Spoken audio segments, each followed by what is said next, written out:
There's three ways to remote start Mazda vehicles. The first way is by pressing the lock button on your key fob. Then if you have a remote start button, you press that second.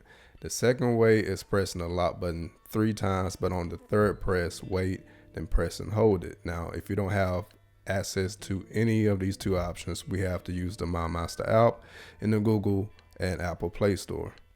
Once we have the app installed and go through the first few prompts, the first step to add our vehicle to the My Mazda app is to scan the VIN number.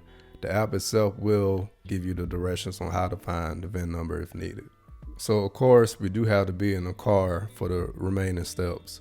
But after we scan the VIN number and add that, the next steps will just be checking the terms and agreement. So go ahead and follow those prompts and check those options.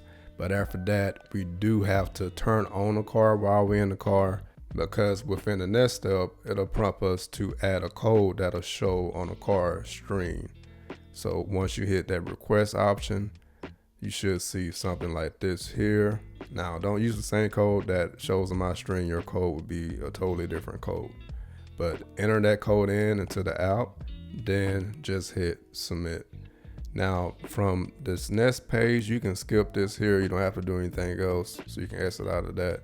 But when you get on the home page here, make sure you select your vehicle. Like, you don't have to do anything else but select your vehicle. After this, every time you open up the app, as long as you don't completely log off or uninstall the app, it'll prompt you to sign in. And once you sign in, you'll see all of these options here to control your vehicle.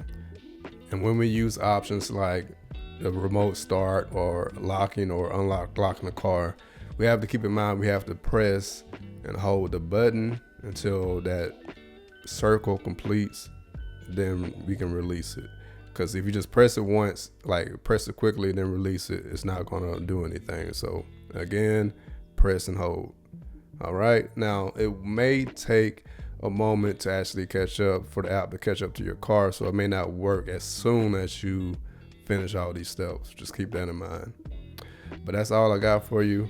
For any other informational videos around everyday tech and products, feel free to subscribe to the channel if you haven't already. I'm always trying to teach you guys something whenever I figure out how to do it myself. But for this video, that's all I got for you. Much love to each and every one of you. I'm your downloading pirate, and I'm out.